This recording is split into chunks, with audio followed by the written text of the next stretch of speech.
Une église en feu, un cimetière chrétien profané, des prêtres menacés, des villageois harcelés. Tout ça en Cisjordanie, les agresseurs des colons israéliens. Mais du côté des figures politiques françaises qui se posent en défenseurs des chrétiens d'Orient, c'est le silence. Sarah Knafo, vice-présidente de l'intergroupe chrétien d'Orient au Parlement européen, n'a toujours pas réagi. Pas un mot non plus d'Éric Zemmour, Marine Le Pen, Jordan Bardella ou Philippe de Villiers. Pourquoi ce silence quand les chrétiens sont attaqués mais pas par des musulmans? Que s'est-il passé? Taïbé, c'est le dernier village entièrement chrétien de Cisjordanie. Il est situé à l'est de Ramallah. Depuis des mois, les habitants subissent un harcèlement constant, intrusion sur leurs terres, plantations détruites, tirs d'intimidation et désormais incendie volontaire. Le dernier en date, l'église byzantine Saint-Georges, un édifice du 5e siècle, a failli partir en fumée. Les flammes ont aussi atteint le cimetière. Ce sont les habitants eux-mêmes qui ont maîtrisé l'incendie avant l'intervention des pompiers. Dans un communiqué, les 3 prêtres du village orthodoxe, catholique et melkite parlent d'un harcèlement devenu insoutenable.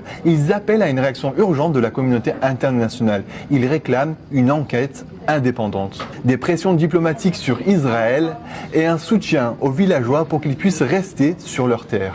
Mais jusqu'ici, aucune réponse, ni diplomatique, ni politique. Selon les habitants, les colons israéliens utilisent une méthode bien connue en Cisjordanie. Ils arrivent avec leurs troupeaux, les laissent paître sur des terres privées, puis déclarent que ces terres sont désormais les leurs. C'est une colonisation agraire, lente, illégale, mais souvent tolérée par les autorités israéliennes. Et c'est là que le silence devient politique, car ceux qui, en France, se présentent comme les défenseurs des chrétiens d'Orient sont étonnamment absents. Sarah Knafo, eurodéputée et vice-présidente d'un groupe dédié à cette cause, ne dit rien. Éric Zemmour, Jordan Bardella, Marine Le Pen ou Philippe de Villiers non plus. Pourtant, ce sont souvent les premiers à dénoncer très bruyamment les persécutions chrétiennes, à condition qu'elles soient commises par des musulmans. Depuis octobre, les chrétiens de Palestine ont été frappés de plein fouet. 16 morts dans une église bombardée à Gaza, 2 femmes tuées par un sniper, des prêtres arméniens agressés à Jérusalem. Silence total de Knafo, Zemmour et consorts. Le terme chrétien d'Orient est souvent utilisé dans les discours identitaires occidentaux pour incarner un nous en péril au milieu d'un eux menaçant. Mais dans les faits, cette solidarité n'existe que si l'ennemi entre dans le bon récit. Quand les oppresseurs sont des colons israéliens, l'indignation disparaît.